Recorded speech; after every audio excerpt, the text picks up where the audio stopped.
बेटियां त्याग, तपस्या, गुण, धर्म, साहस और धैर्य के गुणों को लिए होती हैं। बेटियां हमारी गौरव गाथाएं हैं। वे स्नेह, त्याग और ममता की सजीव मूर्ति हैं।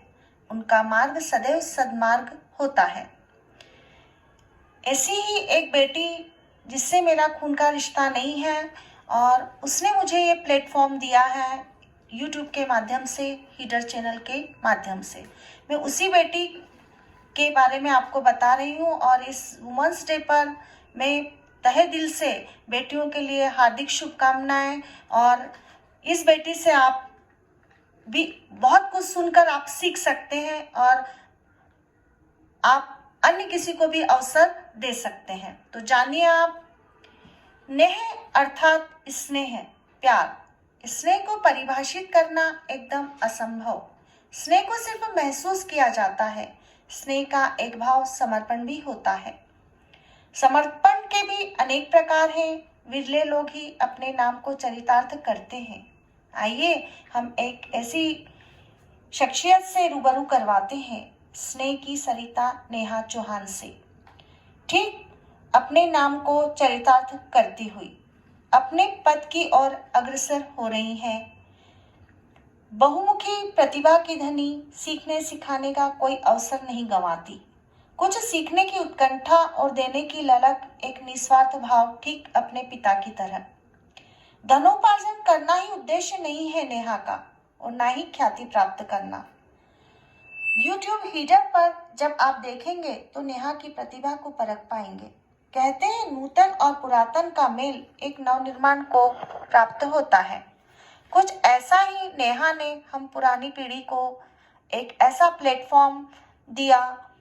नेहा ने अपने साथ पुरानी पीढ़ी को जोड़कर बहुत ही प्रशंसनीय कार्य किया।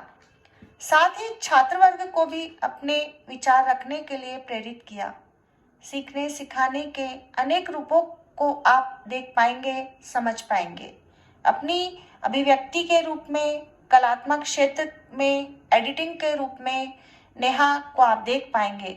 और शिक्षक के रूप में नेहा का एक कोइंसिडेंस हम उन्हीं के मुख से हम सुनते हैं। आइए नेहा के विचार जानते हैं। तो बताती हूँ कि मैंने कैसे टीचिंग स्टार्ट की और अभी भी मैं कर ही रही हूँ टीचिंग।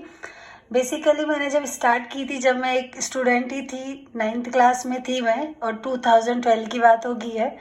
और मुझे ऐसा लगता है कि मैंने अभी इतना कुछ अचीव नहीं किया है, लेकिन फिर भी मैं आज चाहती हूँ कि जो भी अगर स्टूडेंट है या जो भी गर्ल्स है वो चाहती है कि हम कुछ करें, तो इसकी कोई एज लिमिट नहीं होती कि हम जब आफ्टर 21 ही स्टार्ट करें, आफ्टर 18 स्टार्ट करें। आप कभी भी कुछ भी आप कर सकते हैं।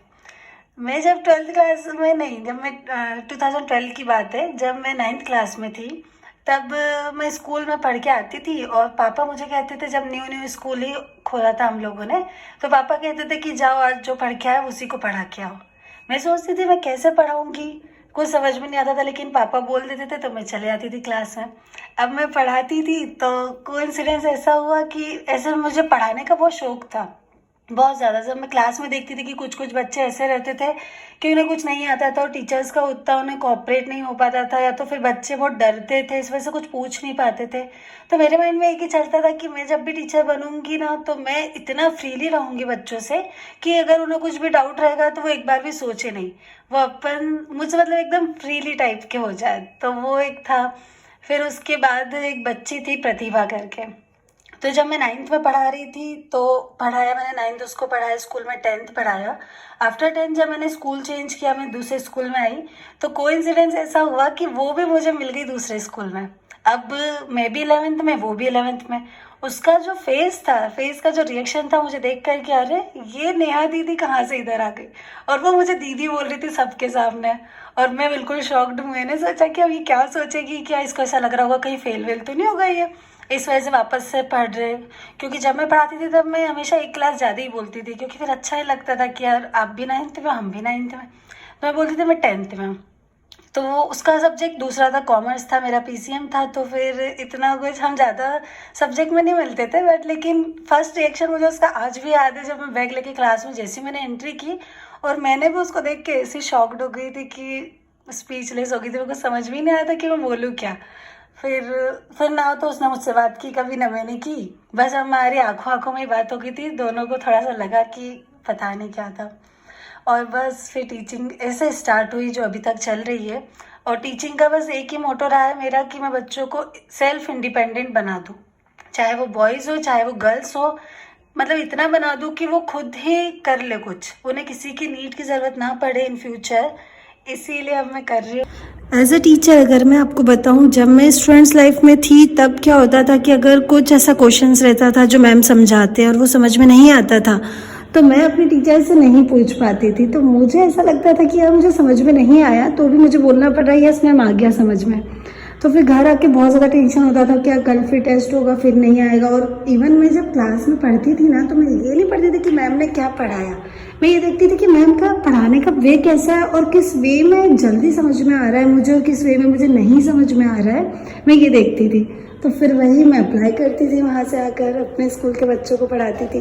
तो वो माइंड में वही क्लिक हो गया था कि जब भी मैं टीचर बनूंगी ना, तो मैं बच्चों से इतनी फ्रीली रहूंगी कि अगर उन्हें नहीं समझ में आ रहा है, भले ही वो 4 पेज का क्यों ना हो सम, या फिर वो कितनी बड़ी डेरिवेशन क्यों ना हो, फिजिक्स की हो किसी की भी हो, तो बच्चे मुझसे ओपनली बाय हार्ट बोल सके कि मैम हमें समझ में नहीं आया, प्लीज़ आप वापस से समझा दीजिए। तो वो एक बहुत ही अच्छा लगता है कि बच्चे से झूठ नहीं बोलते मुझसे कभी भी कि हाँ आ गया समझ में।